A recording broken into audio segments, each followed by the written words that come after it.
Hello friends, welcome to channel Teach Me Technically. What we are going to learn in this playlist is we are going to study computer architecture and the processor what we are going to study is MIPS. So I will be using both English and Urdu language so that more students can get the benefit of this video. सो तमाम दोस्तों का channel Teach Me technically में स्वागत है। इस tutorial की playlist के अंदर जो हम सीखने वाले हैं वो है कंप्यूटर आर्किटेक्चर और हम मिप्स के प्रोसेसर पर स्टडी करेंगे।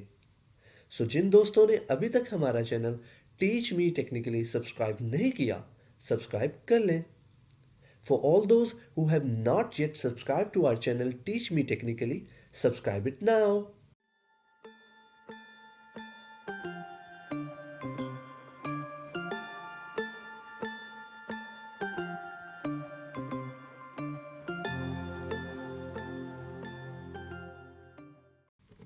सो अब लोड वर्ड के बाद हमारे पास जो नेक्स्ट कमांड है जिसके हम चेक करेंगे कि हमारा डेटा पाथ क्या है, वो है स्टोर वर्ड की कमांड। ठीक है। और स्टोर वर्ड की कमांड क्या कहती है? स्टोर वर्ड की कमांड एक्चुअल में ये करती है कि हम एक एड्रेस को कंप्यूट करते हैं और हम जो एड्रेस हमारे पास निकल आता है हम ये करते हैं कि उस एड्रेस पर जाकर हम एक वैल्यू को सेव करवा देते हैं। ठीक है।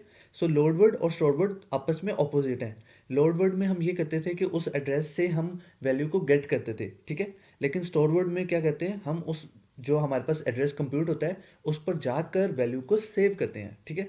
सो स्टोर वर्ड एक्चुअल में काम कैसे करेगी कि फर्स्ट ऑफ ऑल हमारे पास यहाँ पर है store word R T comma offset और उसके बाद हमारे पास है आर एस रजिस्टर। अगर हम इस कमांड को लिखें आर टी एल, ठीक है, रजिस्टर ट्रांसफर लैंग्वेज के अंदर, तो हमारे पास कुछ ऐसा बनेगा। और ये कमांड हमें एक्चुअल में क्या कह रही है? ये कमांड हमें बता रही है आर टी एल में कि फर्स्ट ऑफ ऑल हमें ये करना है कि हमारे पास जो आर एस रजिस्टर है, ठीक है, ये यहाँ पर एक रजिस्टर का नंबर गिवन होगा। सो हमने उस आर एस रजिस्टर की वैल्यू गेट करनी है। ठीक है। आर एस रजिस्टर की वैल्यू गेट करने के बाद हम क्या करेंगे, हम साइन एक्सटेंडेड ऑफसेट, जो हमारे पास ये ऑफसेट है उसको साइन एक्सटेंड करेंगे। और साइन एक्सटेंड करने के बाद जो हमारे पास आर एस के अंदर वैल्यू सेव है और जो हमारे पास यहाँ से साइन एक्सटेंड करने के बाद ऑफसेट की जो वैल्यू आई है, इन दोनों को हम ऐड करेंगे। ठीक है। सो जैसे ही हम इन दोनों को ऐड करेंगे तो होगा क्या कि हमारे पास एक एड्रेस कंप्यूट होगा। जैसे ये एड्रेस कंप्यूट होगा हम क्या करेंगे, हम ये करेंगे कि अपनी मेमोरी के अंदर जाएंगे और मेमोरी के अंदर उस एड्रेस को ढूंढेंगे। अब हम मेमोरी के अंदर गए हैं और हमने उस एड्रेस को सर्च किया। ठीक है। अब जो भी एड्रेस हमारे पास आया है, हमने क्या करना है, स्टोर वर्ड की कमांड ये कहती है कि हमें करना ये है कि हमारे पास जो आर टी रजिस्टर है, ठीक है, ये आर टी रजिस्टर, इस रजिस्टर के अंदर जो वैल्यू पड़ी हुई है, ठीक है, उस वैल्यू को हमने सेव करवा देना है अपनी मेमोरी की उस लोकेशन पर जिस पर वो एड्रेस पॉइंट कर रहा है। ठीक है। सो आपको मैं एक दफ़ा दोबारा रिपीट कर देता हूँ। हमने करना ये है कि first of all store word की कमांड ये कहती है कि आप एक ऑफसेट है आपके पास, ठीक है, आप उसको साइन एक्सटेंड करें। ठीक है। 16 बिट ऑफसेट को कन्वर्ट करें 32 बिट्स के अंदर, एक स्टेप। सेकंड स्टेप ये है कि हमारे पास जो आर एस रजिस्टर का नंबर गिवन है, ठीक है, उसको हमने चेक करना है कि आर एस रजिस्टर के अंदर एक्चुअल में वैल्यू क्या पड़ी है। अब हमारे पास दो चीज़ें आ गई हैं, एक है आर एस रजिस्टर की वैल्यू और एक है साइन एक्सटेंड हुआ ऑफसेट। ठीक है। अब ये दोनों नंबर्स 32 बिट्स के हैं। ठीक है। सो हम क्या करेंगे, इन दोनों नंबर्स को ऐड कर लेंगे। अब ऑफसेट जो कि साइन एक्सटेंड होने के बाद आया है उसको हम ऐड करेंगे आर एस रजिस्टर की वैल्यू के साथ। जब हम ये एडिशन परफॉर्म करेंगे तो हमारे पास एक एड्रेस कंप्यूट होगा। अब स्टोर वर्ड की कमांड क्या कहती है? स्टोर वर्ड की कमांड ये कहती है कि हमारे पास जो आर टी रजिस्टर के अंदर वैल्यू पड़ी हुई है, ठीक है, वैल्यू पड़ी हुई है, हमने उसको उठाना है और उसको जाके सेव करवा देना है उस लोकेशन पर, मेमोरी की लोकेशन पर। ठीक है। सो बेसिकली होगा क्या कि हमने यहाँ पर एड्रेस कंप्यूट किया था, हम एड्रेस को कंप्यूट करके मेमोरी के अंदर जाएंगे और देखेंगे कि ये एड्रेस एक्चुअल में कौन सी मेमोरी के ब्लॉक को रिप्रेजेंट कर रहा है। ठीक है। फॉर एग्जांपल वो किसी ब्लॉक को रिप्रेजेंट कर रहा है, तो हम क्या करेंगे, हम आर टी की जो भी वैल्यू थी हम उसको जाकर उस स्पेसिफिक ब्लॉक के ऊपर सेव करवा देंगे। सो स्टोर वर्ड की कमांड इस तरह से काम करती है। अब हम देखते हैं कि इसका डेटा पाथ क्या होगा। So first of all R S के बाद हम जो रजिस्टर यूज़ करें वो यहाँ पर है आर टी और एक हमारे पास है आर एस। ठीक है। और थर्ड चीज़ जो हम यूज़ करें वो है ऑफसेट। सो हमारे पास ये आ गया first of all R S. ठीक है। हमने उसको सोर्स रजिस्टर के अंदर ऐड कर दी उसकी वायर। ठीक है। उसके बाद आर टी भी यहाँ पर एक सोर्स रजिस्टर के तौर पर काम कर रहा है क्योंकि ये वाली वैल्यू को जाके सेव करना है। ठीक है। वैल्यू को जाके सेव करना है। सो इस वजह से ये सोर्स रजिस्टर है। सो हम आर टी को यहाँ पर सेकंड सोर्स रजिस्टर पर उसकी वायर को अटैच करें। ठीक है।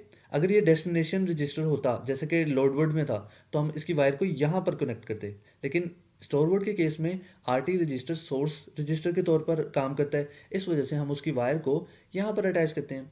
ठीक है, अब यहाँ पर ये दो वायर्स होगी आर एस और आर टी की।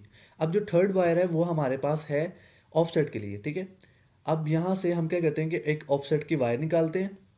ठीक है, अब क्योंकि आपको पता है कि हमारे पास जो ऑफसेट होता है वो 16 बिट्स का होता है। ठीक है, तो हमें क्या करना है कि हमारे पास जो 16 बिट का ऑफसेट है, यहाँ पर हमें आरटीएल बता रही है कि हमें ये करना है कि 16 बिट का जो भी ऑफसेट आया है हमने उसका साइन एक्सटेंड करना है। ठीक है, सो साइन एक्सटेंड करने के लिए हम क्या करेंगे, यहाँ से जो हमारे पास ऑफसेट की वायर है उसको अटैच कर देंगे साइन एक्सटेंडर के साथ।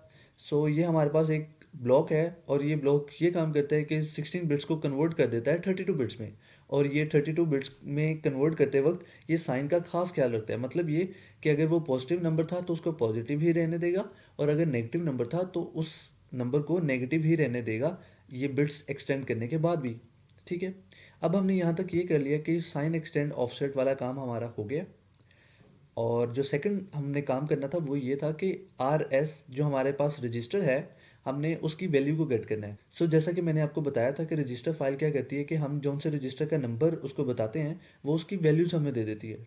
सो क्योंकि हमने आर एस की वायर को यहाँ पर अटैच किया हुआ है, सो यहाँ पर सोर्स रजिस्टर 1 पे अटैच किया है, तो इसका मतलब क्या है कि यहाँ पर हमें आर एस की जो वैल्यू होगी वो हमें पता चल जाएगी। ठीक है, हमने यहाँ पर रजिस्टर का नंबर एंटर किया था और यहाँ पर हमें उस रजिस्टर के अंदर जो वैल्यू पड़ी हुई है वो यहाँ से आउटपुट हो जाएगी। सो इस तरह हमने ये दोनों चीज़ें कंप्यूट कर ली। आर एस की वैल्यू भी हमारे पास आ गई है और साइन एक्सटेंड करके हमारे पास जो आंसर था वो भी आ गया है। अब हमें क्या करना है, अब हमें ये करना है, स्टोर वर्ड की कमांड ये कहती है कि हमें इन दोनों को ऐड करना है ताकि हम एक एड्रेस कंप्यूट कर सकें। सो एडिशन परफॉर्म करने के लिए हम क्या करते हैं, हम वायर्स को अटैच कर देते हैं ALU के साथ, क्योंकि हमें पता है कि अरिथमेटिक और लॉजिक यूनिट जो है वो एडिशन परफॉर्म कर सकता है। सो हमने क्या किया कि एक वायर हमने वो एंटर कर दी जो कि आर एस की वैल्यू है, और एक वायर हमने वो एंटर कर दी जो कि यहाँ से 32 बिट्स आई थी। ठीक है, सो इस तरह से क्या होगा कि ALU एक रिजल्ट कंप्यूट करेगा आउटपुट, और वो एक्चुअल में ये पूरा होगा। ठीक है, और जैसा कि मैंने आपको बताया है कि वो आउटपुट एक्चुअल में एक एड्रेस होगा। ठीक है, वो एड्रेस किसी मेमोरी के अंदर लोकेशन को पॉइंट कर रहा होगा। ठीक है, सो वो यहाँ पर हमारे पास कंप्यूट हो चुका है ALU के बाद। अब हम क्या करते हैं, अब RTL ये कह रही है कि हमारे पास जो एड्रेस आया है हमें ये करना है कि मेमोरी के अंदर जाना है और देखना है कि वो एड्रेस एक्चुअल में किस लोकेशन को पॉइंट कर रहा है। ठीक है, और उस लोकेशन पर जाकर हमने RT की वैल्यू को सेव करवाना है। ठीक है, सो एड्रेस से एग्जैक्ट मेमोरी पर जाने के लिए हम जो यूज़ करते हैं कंपोनेंट वो है मेमोरी फाइल। सो हम क्या करने वाले हैं, यहाँ से ALU से जो हमारे पास एड्रेस आया है हम उस वायर को अटैच कर रहे हैं अपनी मेमोरी फाइल के साथ, और यहाँ पर उसको एड्रेस वाली जगह पर हमने उसकी वायर को अटैच कर दिया। सो इस तरह क्या हुआ कि जो एड्रेस हमारे पास आया था हमने उसको मेमोरी के अंदर पास कर दिया, ये मेमोरी फाइल के अंदर। सो मेमोरी फाइल क्या करती थी, सो जैसा कि मैंने आपको बताया था कि मेमोरी फाइल ये करती है कि यहाँ पर हम जो एड्रेस देंगे उस एड्रेस पर मेमोरी में जो भी वैल्यू पड़ी हुई है वो यहाँ से आउटपुट हो जाती है। और सेकंड चीज़ जो मैंने आपको बताई थी वो ये थी कि जो भी एड्रेस हम यहाँ पर एंटर करते हैं, ठीक है, वो मेमोरी लोकेशन हमें पता चल जाती है कि एक्चुअल में ये वाले ब्लॉक है जिसको ये एड्रेस पॉइंट कर रहा है। अगर हम WD जो हमारे पास है राइट डाटा, ठीक है, अगर हम यहाँ पर कोई वैल्यू एंटर कर दें, सो इससे होता क्या है कि हमारे पास जो ब्लॉक जिसको वो एड्रेस पॉइंट कर रहा है उस जगह पर जाकर वैल्यू सेव हो जाती है। लेकिन सेव करने के लिए ये ज़रूरी है कि हमारा मेमोरी राइट का फ्लैग ऑन हो। ठीक है, और अगर सिमिलरली अगर हमने रीड करना है तो उसके लिए होता है कि मेमोरी रीड का फ्लैग ऑन हो। लेकिन क्योंकि इस केस के अंदर स्टोर वर्ड के अंदर हमने मेमोरी के अंदर राइट करना है, सो इसलिए लाजमी है कि हमारा मेमोरी राइट का फ्लैग ऑन हो। सो अब ये सिनेरियो आपको समझ आ गया कि हमें करना क्या है। अब हम क्या करते हैं कि ALU से हमने अपनी वायर को अटैच किया इस मेमोरी के ब्लॉक के साथ, ठीक है, मेमोरी फाइल के साथ। सो यहाँ से एड्रेस आया और उसके साथ अटैच कर दिया। अब क्योंकि स्टोर वर्ड के अंदर हमें करना ये है कि RT की वैल्यू को जाके सेव करवाना है उस एड्रेस जो एड्रेस को पॉइंट कर रहा है मेमोरी के अंदर। ठीक है, उस लोकेशन पर जाकर हमने RT की वैल्यू को सेव करवाना है। सो जैसा कि मैंने आपको बताया कि सेव करवाने के लिए हम क्या यूज़ करते हैं, WD वाली जगह को। ठीक है, सो हम क्या करने वाले हैं, हमने यहाँ पर RT की वैल्यू को सेव करवाना है। सो इसलिए हम यहाँ पर आते हैं, हमने RT को क्योंकि यहाँ से एंटर करवाया था सोर्स रजिस्टर 2 में।